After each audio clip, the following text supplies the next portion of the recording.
आज जानेंगे एक ऐसे नन्हे बच्चे की कहानी जिसकी महादेव के लिए अविरल भक्ति को देखकर स्वयं भगवान श्री हरि विष्णु उनके घर निवास के लिए जाते हैं।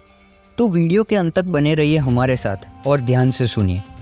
नमस्कार, आज बात होगी महाकालेश्वर ज्योतिर्लिंग की उत्पत्ति के बारे में, जो 12 ज्योतिर्लिंगों में तीसरे स्थान पर आता है। तो कथा का ये संवाद मुनियों और सूत जी के बीच में है, जिसका वर्णन शिव महापुराण की श्री कुटिरुद्र संहिता में किया गया है। आज हम महाकाल आविर्भाव के बारे में जानेंगे। आविर्भाव का अर्थ उदय, अवतरण या जन्म होना। अवंतिकापुरी में एक ब्राह्मण रहते थे। वे भगवान शिव के परम भक्त थे।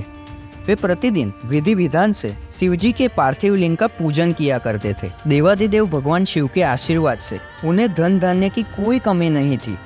वे प्रतिदिन अग्निहोम करते और सदा ज्ञान की खोज में लगे रहते थे। इस प्रकार सभी प्रकार के सुखों को भोग कर अंत में उन्हें शिवलोक की प्राप्ति हुई। उन ब्राह्मण देवता के देवप्रिय, मेधाप्रिय, सुकृत एवं धर्मबाहु नाम के 4 पुत्र थे। ये चारों भी अपने पिता के समान ही सद्गुणी थे। उनके कारण अवंतिका नगरी ब्रह्मतेज से परिपूर्ण थी। वही पास ही में रत्नमाला नामक एक पर्वत था। उसी पर्वत पर दूषण नामक एक राक्षस रहता था।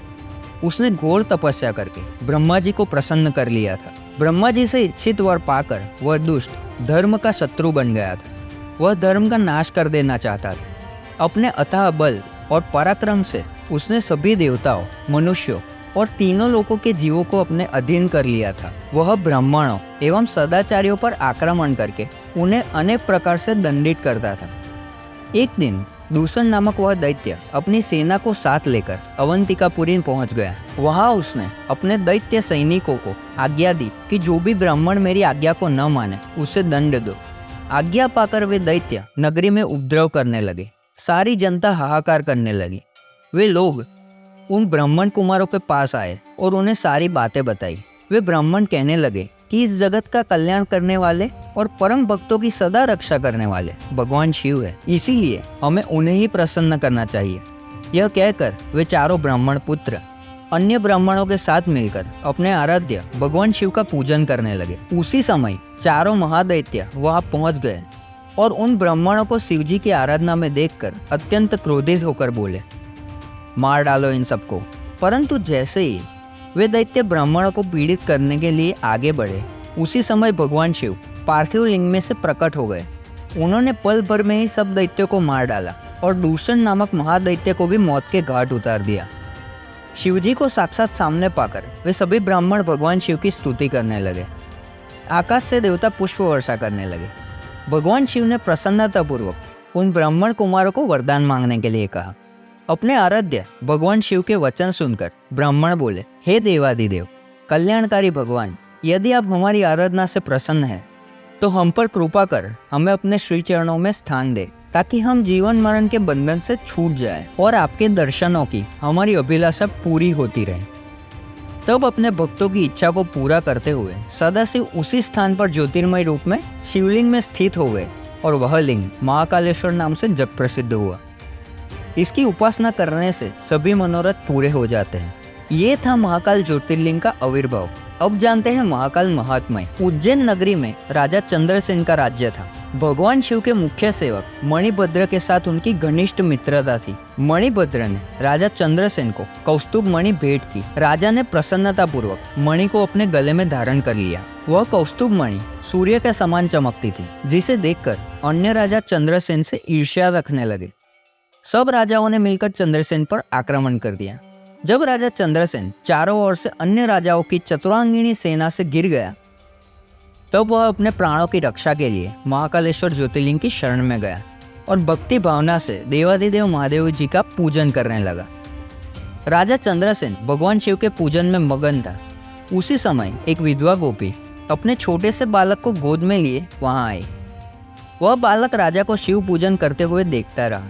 जब गोपी वापस घर आ गई, तब वह बालक मन में शिव पूजा का निश्चय करके कहीं से एक पत्थर ढूंढ लाया और उसे स्थापित करके धूप, दीप, गंध, पुष्प, नैवेद्य से उसी प्रकार पूजने लगा जिस प्रकार उसने राजा को करते देखा था। उसकी माता ने उसे भोजन करने के लिए बुलाया, परंतु वह तो अपनी आराधना में लगा था। जब बार बार बुलाने पर भी बालक नहीं आया, तब उसकी माता को क्रोध आ गया और वह वहां से बालक को खींच कर ले गई और डांटने फटकारने लगी। उसने शिवलिंग रूप में स्थापित उस पत्थर को उठाकर फेंक दिया। यह देखकर बालक बहुत दुखी हुआ और शिवजी का नाम लेते हुए मूर्छित हो गया। बालक की ऐसी हालत देखकर माता रोने लगी और रोते रोते वह भी बेहोश हो गई। कुछ समय बीतने पर बालक को जब होश आया तो उसने स्वयं को भगवान शिव के सुंदर मंदिर में, जहाँ रत्नमय ज्योतिर्लिंग स्थित था, पाया। यह देखकर वह बड़ा आश्चर्यचकित हुआ। भगवान शिव को धन्यवाद करके उनका नाम जपता हुआ वह बालक अपने घर की ओर चल पड़ा। घर पहुंचकर उसने देखा कि उसके घर के स्थान पर एक सुंदर महल खड़ा था। अंदर उसकी माँ सुंदर वस्त्र आभूषण पहने रत्न जड़ित पलंग पर सोई थी। उसने अपनी माता को जगाया। सब कुछ जानकर वह अत्यंत प्रसन्न हो गई। दूसरी ओर जब राजा चंद्रसेन का पूजन समाप्त हुआ तो उसे सब कुछ ज्ञात हुआ। राजा अपने मंत्रियों को साथ लेकर गोपी के पास पहुंचा। वहां उन्होंने उत्सव किया। शीघ्र ही यह समाचार पूरे नगर में फैल गया। जब चंद्रसेन के शत्रुओं को यह पता चला कि उसकी नगरी पर भगवान शिव की विशेष कृपा है, तब उनके शत्रुओं को यह समझ आ गया कि राजा चंद्रसेन महाकालेश्वर का परम भक्त है, इसलिए हम उसे कभी जीत नहीं सकते।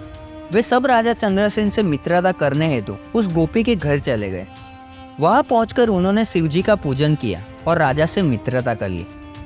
तभी वहां हनुमान जी ने प्रत्यक्ष दर्शन दिए। हनुमान जी को सामने पाकर सबने हाथ जोड़कर उन्हें प्रणाम किया। हनुमान जी ने उस बालक को गले लगाया और बोले, इस संसार का कल्याण करने वाले भगवान शिव है। वे भक्त वत्सल हैं और सदा ही अपने भक्तों पर कृपा दृष्टि रखते हैं। इस बालक ने सच्चे मन से शिवजी की स्तुति की, जिससे प्रसन्न होकर शिवजी ने इसके सभी दुखों को दूर किया है। इस लोक में सभी सुखों को भोग कर इसे मोक्ष की प्राप्ति होगी। यह 8वां महायज्ञ पुरुष होगा और नंद नाम से जाना जाएगा। भगवान विष्णु जब कृष्ण अवतार लेंगे तो इसी के घर में निवास करेंगे। यह कहकर वे अंतर्ध्यान हो गए। तत्पश्चात सब राजा विदा लेकर अपने अपने नगर चले गए। राजा चंद्रसेन विधि पूर्वक महाकालेश्वर का पूजन करने लगे और इस लोक में सभी सुखों को भोग कर अंत में मोक्ष पद को प्राप्त हुए। महाकालेश्वर ज्योतिर्लिंग की पौराणिक कथा यहाँ समाप्त होती है।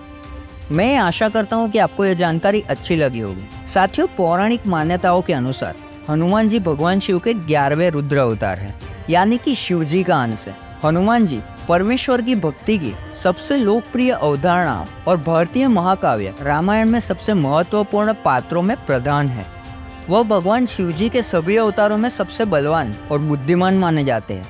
रामायण के अनुसार वे माता जानकी के अत्यधिक प्रिय है। इस धरा पर जिन 7 मनीषियों को अमरत्व का वरदान प्राप्त है, उनमें बजरंगबली भी है।